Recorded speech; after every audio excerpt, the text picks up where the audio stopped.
പുണ്യാത്മാവേ, ലോമപാദൻ അവിടുത്തെ അനുഗ്രഹത്തിനായി ശിരസ്സു കുനിക്കുന്നു. അങ്കേശ്വര മംഗളം.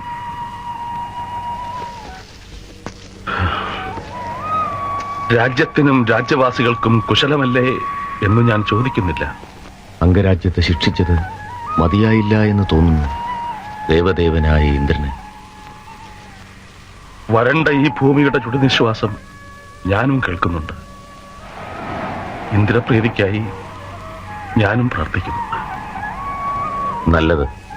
പക്ഷേ അതുകൊണ്ടായില്ല. അങ്ങ് ചമ്പാപുരിയിലേക്ക് വരണം. ജപഹോമകർമ്മങ്ങളുടെ നേതൃത്വം അങ്ങ് ഏറ്റെടുക്കണം. ശാപം കൈവിട്ട് കഴിഞ്ഞ ആയുധം പോലെയാണ്. തിരിച്ചെടുക്കാൻ അയച്ചവന് കൂടി അസാധ്യമാണ്. രാജാവിനോട് പിണങ്ങിപ്പോവുകയല്ല. തികച്ചും വ്യക്തിപരമായ ആവശ്യങ്ങൾ കൊണ്ടാണ് ചമ്പാപുരി വിടുന്നതെന്ന് അങ്ങന്ന് പറഞ്ഞു. പക്ഷേ ജനങ്ങൾക്കതറിയില്ലല്ലോ.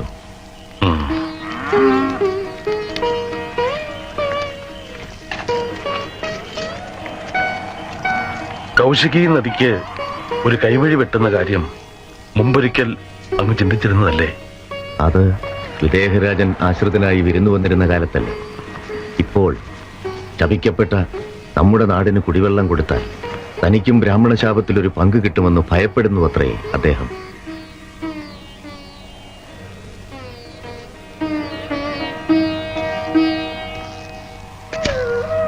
ഇവിടെ വന്ന് താമസിക്കുമ്പോഴും രാജപുരോഹിതന്റെ മുഖ്യധർമ്മങ്ങൾ ഞാൻ പാലിക്കുന്നുണ്ട്. ശാന്തികർമ്മങ്ങൾ, അഥർവവേദ വിഹിതങ്ങൾ എല്ലാം. എന്നെ വിശ്വസിക്കൂ. അംഗരാജ്യ നിവാസികൾക്കും ആ വിശ്വാസമുണ്ടാവും. കൂടുതൽ എന്ത് സുഖസൗകര്യങ്ങളാണ് അങ്ങയ്ക്ക് ചമ്പാപുരിയിൽ വേണ്ടത്? ആവശ്യപ്പെടാം. ഞാൻ തലസ്ഥാന നഗരം വിട്ടത് കാരണം തികച്ചും വ്യക്തിപരമായിരുന്നുവെന്ന് ഞാൻ ഒരിക്കൽ കൂടി ഉറപ്പു തരുന്നു. ഒരു മാടപ്രാവിനെ പരുന്തിൽ നിന്ന് രക്ഷിക്കാൻ സ്വന്തം മാംസം അറുത്തെടുത്ത് തുലാസിലിട്ട ശിബിയുടെ പാരമ്പര്യമുള്ളതാണത്രേ ഈ രാജവംശം. ഇപ്പോൾ അറിയാം. ഇപ്പോൾ അംഗരാജ്യത്തിലെ ജനങ്ങൾ മുഴുവൻ അങ്ങയെ വെറുക്കുന്നു, ശപിക്കുന്നു. എല്ലാ ശാപങ്ങളും എന്റെ ശിരസിൽ കുന്നുകൂടട്ടെ. പക്ഷേ അംഗരാജ്യത്തിലെ ജനങ്ങൾ, മിണ്ടാപ്രാണികൾ, അവരെന്ത് തെറ്റ് ചെയ്തു? ഇനി ഞാൻ എന്ത് ചെയ്യണം? മന്ത്രദ്രഷ്ടാവായ മഹാബ്രാഹ്മണനായ അങ്ങ് പറഞ്ഞു തരൂ. ഞാൻ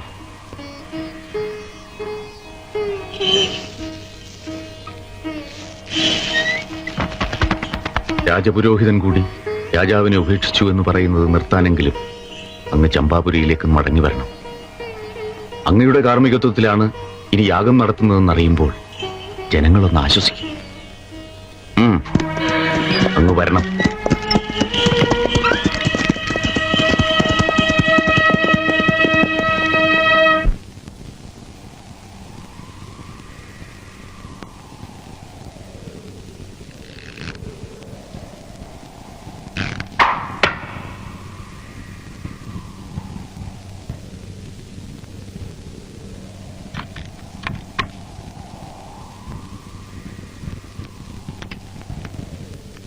ചന്ദ്രാംഗത, ധ്യാനത്തിന് പകരമായിരിക്കും ധനുർവിദ്യ അല്ലേ? ഇതും വേദവിദ്യയിൽ പെടുന്നതല്ലേ അച്ഛാ?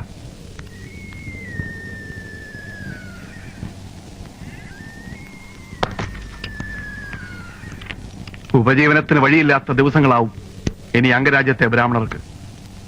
അപ്പോൾ അസ്ത്രവിദ്യ ഉപകരിച്ചേക്കും ഇല്ലേ?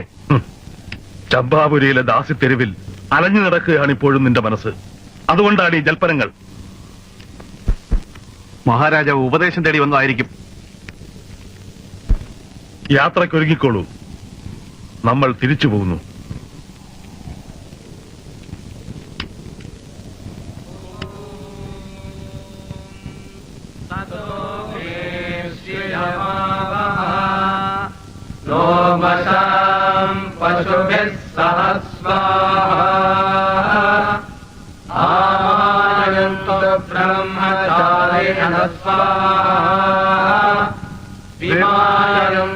ब्रह्मचारिण स्वाहा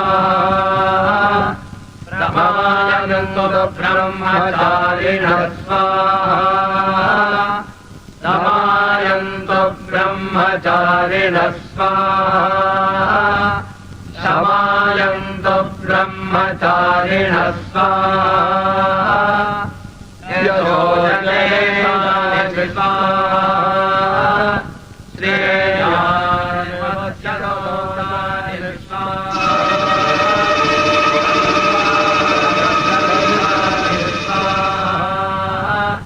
समागः प्रविश स्वाहा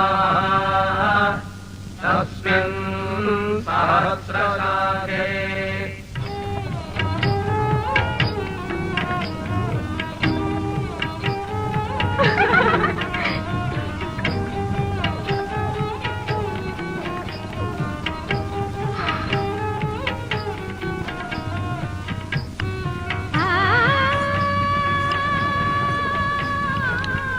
ഓ, തിരിച്ചെത്തിയോ? ഞാൻ അറിഞ്ഞില്ല. പാർപ്പിടം മാറ്റിയത് കൊണ്ടൊന്നും മകൻ നേരെയാകാൻ പോകുന്നില്ല എന്ന് അച്ഛൻ ബോധ്യമാണ്. ഇന്ദ്രപ്രീതിക്കായി ജപഹോമങ്ങൾ നടത്താത്ത ജനപദങ്ങളില്ല. എന്നിട്ടും ഒരു മഴമേഘം കൂടി അംഗരാജ്യത്തിന്റെ മുകളിലേക്ക് വരുന്നില്ലല്ലോ. അവിടുത്തെ അച്ഛൻ എന്തു പറഞ്ഞു?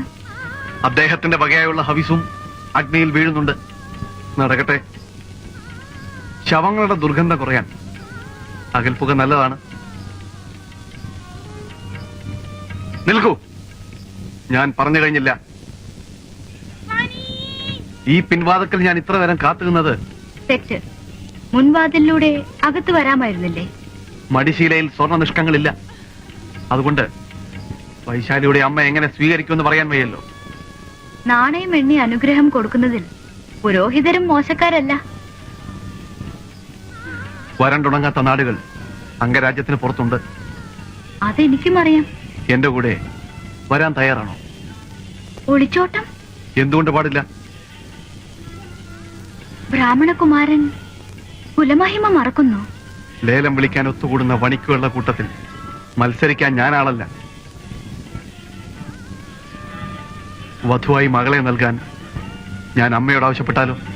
എന്നിട്ട് അച്ഛനെ തൊടാൻ അവകാശമില്ലാത്ത നിന്യ സന്തതികളെ ദാസി പെണ്ണിന് ദാനം ചെയ്യണമായിരിക്കും. ഓഹോ, രതിശില്പം മാത്രമല്ല, തർക്കശാസ്ത്രം ഉണ്ടായിരിക്കും വേശ്യകളുടെ പാഠ്യക്രമത്തിൽ.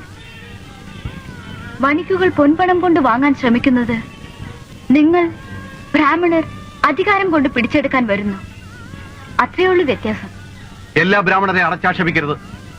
ഏതോ ഒരു ബ്രാഹ്മണനോട് രാജാവ് ദുർമുഖം കാട്ടിയതിന് ഈ രാജ്യത്തെ മുഴുവൻ അടക്കി ശപിച്ചവരല്ലേ നിങ്ങൾ?